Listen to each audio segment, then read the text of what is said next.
Mending tears in jeans by hand is a practical and satisfying way to extend the life of your favorite pair without needing a sewing machine. Whether it's a small rip or a larger tear, hand mending is simple and requires just a few basic supplies: a needle, thread, scissors, pins, and a patch or extra fabric if needed.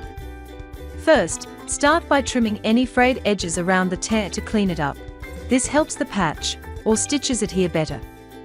Then, turn the jeans inside out, as most repairs are best done from the inside for a neater finish on the outside. If the tear is small and not in a high-stress area like the knee or inner thigh, you can stitch it closed without a patch. Thread your needle with about 18 inches of thread and tie a knot at the end.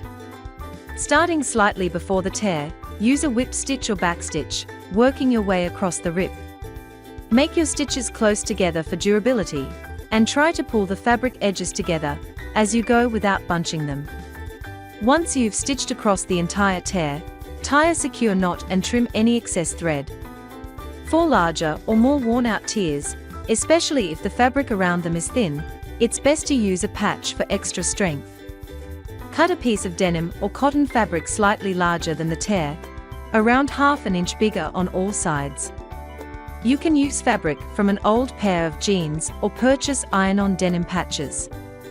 Iron-on patches are convenient and come with a heat-activated adhesive on the back. Simply place the patch adhesive side down on the damaged area, cover it with a thin cloth, and press with a hot iron for 30 to 60 seconds according to the patch instructions. This helps the patch stay in place, making it easier to sew around and adding extra durability to the repair. However, ironing alone may not be enough for long-term wear, so it's still recommended to sew around the edges of the patch to ensure it doesn't peel off after multiple washes. Pin the patch behind the tear from the inside of the jeans, making sure it covers the area fully. Using a whip stitch or running stitch, sew around the edges of the tear, securing the patch in place.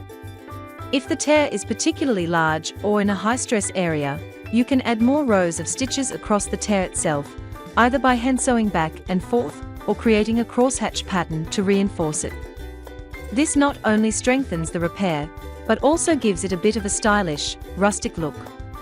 Once you've finished stitching, check the outside of the jeans. If any loose threads are visible, gently trim them, and press the area with an iron if needed to flatten the repair. Hand mending jeans takes a bit of patience, but the result is a strong, customized fix that can add character to your denim. With a little practice, you'll be able to handle all sorts of rips and tears, from simple holes to more complicated blowouts.